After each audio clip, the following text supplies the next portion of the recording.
नमस्कार दोस्तों, चलिए जानते हैं उत्तर प्रदेश की 50 फटाफट बड़ी खबरों को सिर्फ 10 मिनट में। लेकिन उससे पहले आप यह वीडियो किस जगह से देख रहे हैं हमें कमेंट में जरूर बताएं।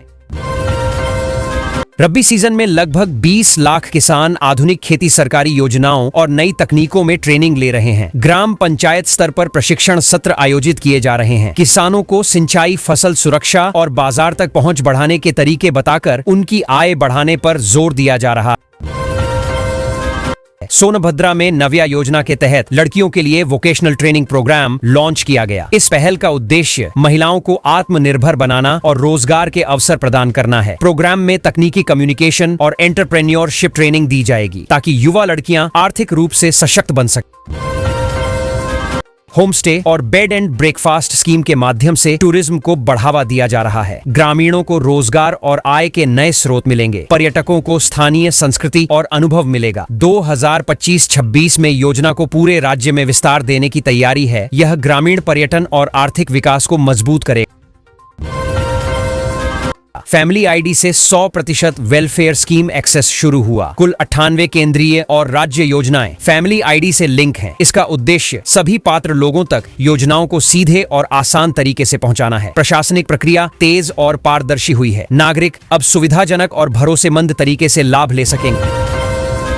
लखनऊ में एआई इम्पैक्ट कॉन्फ्रेंस 2 दिवसीय शुरू हुई। सम्मेलन में गवर्नेंस और पब्लिक सर्विस में एआई के एडवांस उपयोग पर चर्चा हो रही है। विशेषज्ञ और अधिकारी डेटा एनालिटिक्स तकनीकी और एआई आधारित निर्णय लेने के तरीकों पर विचार साझा कर रहे हैं। यह राज्य में स्मार्ट सिटी और डिजिटल इंडिया विजन को आगे बढ़ाएगा। कौशाम्बी को प्रमुख बौद्ध टूरिज्म डेस्टिनेशन बनाने की योजना पर काम तेज है। संस्कृति और इतिहास को बढ़ावा देने के लिए इंफ्रास्ट्रक्चर विकसित किया जा रहा है। पर्यटन स्थलों को आधुनिक सुविधाओं से आकर्षक बनाया जाएगा। इसका उद्देश्य धार्मिक और सांस्कृतिक पर्यटन को प्रोत्साहित कर स्थानीय रोजगार और राजस्व बढ़ाना। उत्तर प्रदेश में नेचुरल फार्मिंग को बढ़ावा दिया जा रहा है। प्रयागराज डिवीजन में 6300 से अधिक किसानों ने रासायनिक खेती छोड़कर प्राकृतिक तरीकों से खेती शुरू कर दी है। इससे मिट्टी की उर्वरता और पानी की बचत होगी। टिकाऊ खेती को बढ़ावा देकर पर्यावरण संतुलन भी बेहतर किया जा रहा है। घना कोहरा और शीतलहर के कारण विजिबिलिटी कई जगह 50 मीटर से कम है। उत्तर प्रदेश में ऑन रेंज अलर्ट जारी है और 18 जनवरी तक कोहरा रहेगा। लोगों को सड़क और ट्रैफिक में सावधानी बरतने की सलाह दी गई है। तापमान गिरने के कारण स्कूल और सार्वजनिक जगहों पर भी तैयारी बढ़ाई गई है। स्कूल छुट्टियां बढ़ा दी गई हैं। ठंड और कोहरे के कारण नर्सरी से क्लास 8 तक के स्कूल 15 जनवरी तक बंद रहेंगे। हाई स्कूल और कॉलेज भी प्रभावित हैं। अभिभावकों को बच्चों की सुरक्षा और स्वास्थ्य पर ध्यान देने की सलाह दी गई है। पढ़ाई घर पर या ऑनलाइन मोड से जारी रहेगी। रोजगार मेला जारी है और जनवरी-फरवरी में 5 मेगा जॉब फेयर आयोजित होंगे। इसमें लगभग 1 लाख युवा शामिल होंगे। हर मेले में रोजगार और स्किल ट्रेनिंग के अवसर होंगे। युवाओं को सरकारी और प्राइवेट नौकरी के विकल्प और कौशल विकास वर्कशॉप का लाभ मिलेगा। ट्रांसपोर्ट विभाग ने डिजिटल सुधारों के तहत 99% ड्राइविंग लाइसेंस एप्लीकेशन समय पर निपटाए। प्रक्रिया तेज और पारदर्शी हुई है। नागरिकों को सुविधा मिली है और भ्रष्टाचार की संभावनाएं कम हुई हैं। विभाग लगातार तकनीक के जरिए सेवाओं में सुधार कर रहा है। लखनऊ में एयर क्वालिटी इंडेक्स 359 दर्ज किया गया, जो बहुत खराब श्रेणी में है। तापमान लगभग 15 डिग्री सेल्सियस है। स्वास्थ्य विभाग ने लोगों को मास्क पहनने और बाहर जाते समय सावधानी बरतने की सलाह दी है। प्रदूषण और मौसम की जानकारी नियमित साझा की जा रही है। गाजियाबाद में माफिया फ्री अभियान के तहत आधुनिक इंफ्रास्ट्रक्चर और प्रशासनिक सुधार लागू किए गए हैं। निवेश और विकास तेजी से बढ़ रहे हैं। राज्य सरकार ने लॉ एंड ऑर्डर बनाए रखने और व्यापार को सुरक्षित करने पर जोर दिया है। नागरिकों और उद्योगों दोनों को लाभ पहुंचाने के प्रयास किए जा रहे हैं। फर्टिलाइजर ब्लैक मार्केटिंग पर सख्त चेतावनी जारी की गई। मंत्री ने अधिकारियों को किसी भी अनियमितता को बर्दाश्त न करने का निर्देश दिया। किसानों को समय पर सही गुणवत्ता वाला फर्टिलाइजर उपलब्ध कराने की योजना बनाई गई है। यह कदम कृषि विकास और किसानों के हित को सुनिश्चित करेगा।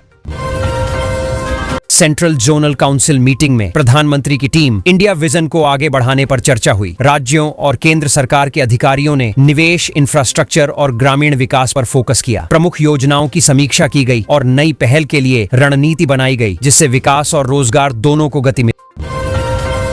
60,000 नई पुलिस भर्ती का प्रोसेस शुरू हुआ। जल्द ही अपॉइंटमेंट लेटर जारी होंगे। युवाओं को सुरक्षा बल में शामिल होने का अवसर मिलेगा। यह कदम राज्य में सुरक्षा और लॉ एंड ऑर्डर मजबूत करने के लिए उठाया गया है। प्रशिक्षण और रोल आउट चरणबद्ध तरीके से किया जाएगा। Rooftop rain water harvesting system 2.35 lakh सरकारी बिल्डिंग्स में लगाया जाएगा। यह पानी की बचत और सतत विकास के लिए महत्वपूर्ण है। स्कूल, ऑफिस और अन्य सरकारी भवनों में वर्षा जल संचयन को बढ़ावा मिलेगा। राज्य सरकार ने इसे पर्यावरण संरक्षण और जल संकट कम करने की योजना बताया। Lucknow zero net waste city बनने की दिशा में नया माइलस्टोन हासिल किया गया। शिवरी वेस्ट प्लांट से शहर में कचरे का प्रभावी प्रबंधन होगा। रिसाइकलिंग और वेस्ट टू एनर्जी प्रोजेक्ट्स लागू किए जाएंगे। उद्देश्य स्वच्छ, हरा भरा और टिकाऊ शहर बनाना है। ग्राम पंचायतों की रेवेन्यू बढ़ाने के लिए अमित शाह ने निर्देश दिए। नए प्रोजेक्ट्स, टैक्सेशन और इंफ्रास्ट्रक्चर सुधार से स्थानीय विकास और रोजगार बढ़ाया जाएगा। पंचायतों को वित्तीय स्वावलंबन देने के कदम उठाए जा रहे हैं। यह ग्रामीण प्रशासन की क्षमता और विकास को मजबूत करेगा। यमुना एक्सप्रेसवे के किनारे 3000 वर्ग किलोमीटर लैंड डेवलपमेंट प्लान तैयार किया गया। इसमें निवेश, औद्योगिक पार्क और आवासीय क्षेत्रों का विस्तार शामिल है। बुनियादी ढांचा, सड़क और बिजली सप्लाई पर जोर दिया गया। इसका उद्देश्य निवेशकों और नागरिकों दोनों के लिए लाभ सुनिश्चित करना। उत्तर प्रदेश टूरिज्म हब योजना के तहत मुख्यमंत्री योगी के नेतृत्व में गोरखपुर महोत्सव आयोजित हुआ। मंत्री जयवीर सिंह ने कहा कि लॉ एंड ऑर्डर सुधार और इंफ्रास्ट्रक्चर विकास से राज्य में पर्यटन को नई दिशा मिलेगी। स्थानीय रोजगार और संस्कृति का प्रचार इस पहल से होगा। किसान पाठशाला 8.0 के तहत 21,000 ग्राम पंचायतों में 20 लाख से अधिक किसानों को ट्रेनिंग दी जाएगी। आधुनिक खेती, सरकारी योजनाएं और कृषि इनोवेशन पर जोर रहेगा। किसानों को नई तकनीक, सिंचाई और फसल सुरक्षा के तरीकों से जोड़कर आय बढ़ाने का लक्ष्य रखा गया।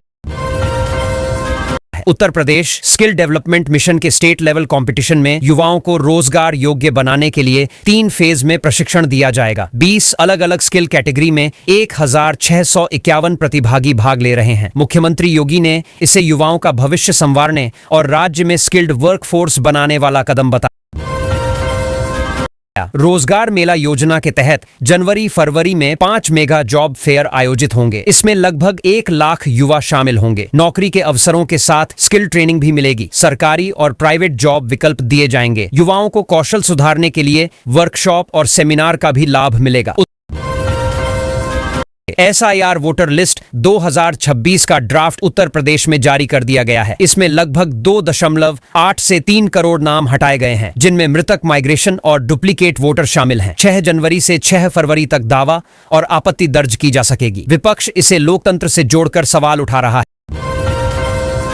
उत्तर प्रदेश में पंचायत चुनाव आरक्षण प्रक्रिया पूरी न होने के कारण टल सकते हैं। सरकार आरक्षण सूची पर पुनर्विचार कर रही है, जिससे चुनाव की तारीख आगे बढ़ने की संभावना है। प्रशासनिक स्तर पर तैयारियां चल रही हैं, लेकिन अंतिम फैसला राज्य निर्वाचन आयोग की मंजूरी के बाद ही होगा। नोएडा पावर कंपनी को उत्तर प्रदेश विद्युत नियामक आयोग से 50 megawatt short term solar power खरीदने की मंजूरी मिल गई है। इससे पीक डिमांड के समय बिजली आपूर्ति सुचारू रहेगी। बढ़ती खपत को देखते हुए यह फैसला उपभोक्ताओं को बिजली कटौती से राहत देने के लिए लिया गया है। उत्तर प्रदेश सरकार ने असिस्टेंट प्रोफेसर भर्ती परीक्षा को रद्द कर दिया है। परीक्षा में अनियमितताओं की शिकायतों के बाद यह निर्णय लिया गया। इससे हजारों अभ्यर्थी प्रभावित हुए हैं। सरकार ने आश्वासन दिया है कि जल्द नई तिथि घोषित कर पारदर्शी तरीके से परीक्षा कराई जाएगी। माघ मेला के दौरान प्रयागराज जोन के ADG समेत 20 IPS अधिकारियों के तबादले किए गए हैं। इस फैसले से प्रशासनिक हलकों में हलचल मच गई है। सरकार ने इसे रूटीन प्रशासनिक प्रक्रिया बताया है। हालांकि मेले के बीच हुए तबादलों को लेकर चर्चाएं तेज हैं और अधिकारी नए दायित्व संभालने में जुट गए हैं। बुलंदशहर पुलिस ने मंदिरों से घंटियां चोरी करने वाले गिरोह का पर्दाफाश किया है। आरोपियों के पास से दर्जनों घंटियां बरामद की गई हैं। पूछताछ में कई जिलों में हुई चोरी की घटनाओं का खुलासा हुआ है। पुलिस का कहना है कि गिरोह लंबे समय से सक्रिय था और मंदिरों को निशाना बना रहा था। फर्रुखाबाद में गंगा नदी के तेज कटान से हालात गंभीर हो गए हैं। 12 राउटी क्षेत्र बाल बाल बचा है। प्रशासन ने मौके का निरीक्षण कर राहत और बचाव के निर्देश दिए हैं। ग्रामीणों में भय का माहौल है और लोग सुरक्षित स्थानों पर जाने की तैयारी कर रहे हैं। तटबंध मजबूत करने के प्रयास तेज किए गए हैं। ग्रेटर नोएडा के कुछ इलाकों में घरों में सीवर का पानी सप्लाई होने से लोग बीमार पड़ रहे हैं। बच्चों में संक्रमण की शिकायतें सामने आई हैं। स्थानीय निवासियों ने जल विभाग के खिलाफ प्रदर्शन किया है। प्रशासन ने जांच के आदेश दिए हैं और दोषियों पर कार्रवाई का आश्वासन दिया। है। लखनऊ के इमामबाड़ा परिसर में वाहनों के प्रवेश पर रोक लगा दी गई है। भीड़ नियंत्रण और सुरक्षा को ध्यान में रखते हुए ऑनलाइन टिकट प्रणाली लागू की गई है। प्रशासन का कहना है कि इससे अव्यवस्था कम होगी और पर्यटकों को बेहतर सुविधा मिलेगी। नई व्यवस्था को लेकर स्थानीय लोगों और पर्यटकों की मिलीजुली प्रतिक्रिया सामने आ रही है। बांदा हाईवे पर एक युवती ने फुटपाथ पर बच्चे को जन्म दिया। मौके पर मौजूद एक बुजुर्ग महिला ने साहस दिखाते हुए प्रसव में मदद की और जच्चा बच्चा की जान बचाई। घटना के बाद स्वास्थ्य सेवाओं और सड़क किनारे सुविधाओं की कमी पर सवाल उठे हैं। प्रशासन ने मामले की जांच कराने की बात कही है। उत्तर भारत के कई राज्यों में भीषण शीतलहर और घना कोहरा छाया हुआ है। दिल्ली, उत्तर प्रदेश, बिहार, पंजाब और हरियाणा में स्कूल बंद कर दिए गए हैं। ट्रेनों और उड़ानों पर भी असर पड़ा है। मौसम विभाग ने चेतावनी दी है कि अगले कुछ दिनों तक ठंड और कोहरे से राहत मिलने की संभावना कम है। वित्तीय वर्ष 2025-26 के लिए भारत की रियल जीडीपी ग्रोथ 7.4% रहने का अनुमान लगाया गया है। नॉमिनल ग्रोथ 8% तक रह सकती है। विशेषज्ञों का मानना है कि घरेलू मांग, निवेश और बुनियादी ढांचा परियोजनाओं से अर्थव्यवस्था को मजबूती मिलेगी। वैश्विक चुनौतियों के बावजूद भारत की आर्थिक स्थिति स्थिर बताई जा रही है। T20 वर्ल्ड कप 2026 में भारत और बांग्लादेश के बीच होने वाला मैच भारत से बाहर शिफ्ट किया जा सकता है। आईसीसी इस विकल्प पर विचार कर रही है। सुरक्षा और लॉजिस्टिक कारणों को इसकी वजह बताया जा रहा है। अमेरिका के पूर्व राष्ट्रपति डोनाल्ड ट्रंप की योजना के तहत वेनेजुएला से 30 से 50 मिलियन बैरल तेल अमेरिका भेजा जा सकता है। इस फैसले से वैश्विक तेल बाजार पर असर पड़ने की संभावना है। विशेषज्ञों का कहना है कि कच्चे तेल की कीमतों में उतार चढ़ाव आ सकता है और कई देशों की ऊर्जा नीति प्रभावित हो सकती है। भीषण शीतलहर के चलते उत्तर प्रदेश के कई जिलों में नर्सरी से कक्षा 8 तक के स्कूल 15 जनवरी तक बंद कर दिए गए हैं। लखनऊ, कानपुर और प्रयागराज में घना कोहरा और कोल्ड डे की स्थिति बनी हुई है। प्रशासन ने बच्चों की सुरक्षा को देखते हुए यह फैसला लिया है। लखनऊ जिले में ठंड और कोहरे के कारण प्री प्राइमरी से कक्षा 8 तक के स्कूलों की छुट्टी 8 जनवरी तक बढ़ा दी गई है। सुबह के समय दृश्यता बेहद कम है। जिला प्रशासन ने अभिभावकों से बच्चों को ठंड से बचाने की अपील की है। प्रयागराज में माघ मेला क्षेत्र में सुरक्षा कड़ी कर दी गई है। एटीएस कमांडो तैनात किए गए हैं। नागा साधुओं के दर्शन के लिए भारी संख्या में श्रद्धालु पहुंच रहे हैं। प्रशासन ड्रोन और सीसीटीवी से निगरानी कर रहा है ताकि कोई अप्रिय घटना न हो। कानपुर में 14 साल की नाबालिग से चलती कार में सामूहिक दुष्कर्म का मामला सामने आया है। आरोपियों में एक पुलिस इंस्पेक्टर भी शामिल बताया जा रहा है। घटना के बाद कानून व्यवस्था पर सवाल उठे हैं। पुलिस ने जांच शुरू कर दी है और कार्रवाई का भरोसा दिया है। आगरा में एक व्यक्ति ने घरेलू विवाद के बाद अपनी पत्नी की हत्या कर दी और बेटे को फोन पर इसकी जानकारी दी। वहीं कानपुर में ट्रिपल मर्डर की घटना से सनसनी फैल गई। दोनों मामलों में पुलिस ने आरोपियों की तलाश तेज कर दी है। लखनऊ में सोने और चांदी की कीमतों में उछाल दर्ज किया गया है। सोना 1560 से 1660 रुपए प्रति 10 ग्राम तक महंगा हुआ है। चांदी के दाम भी बढ़े हैं। निवेशकों और ज्वेलरी बाजार में इस तेजी को लेकर चर्चा बनी हुई है। महाकुंभ से वायरल हुई मोनालिसा एक बार फिर चर्चा में है। इस बार झरने के पास रोमांटिक वीडियो सोशल मीडिया पर वायरल हो रहा है। वीडियो को लेकर लोग तरह तरह की प्रतिक्रियाएं दे रहे हैं। हालांकि इसकी पुष्टि नहीं की गई है।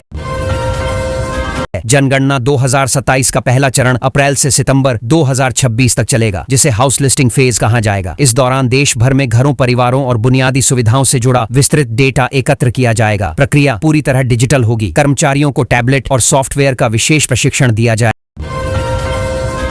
ताकि आंकड़े सटीक और पारदर्शी तरीके से दर्ज किए जा सकें। नदियों में बढ़ते अवैध खनन को लेकर मुख्यमंत्री योगी आदित्यनाथ ने कड़े निर्देश दिए हैं। उन्होंने कहा कि पड़ोसी राज्यों के साथ समन्वय कर संयुक्त अभियान चलाया जाएगा। किसी भी स्तर पर दबाव बर्दाश्त नहीं किया जाएगा। प्रशासन और पुलिस को स्पष्ट आदेश दिए गए हैं।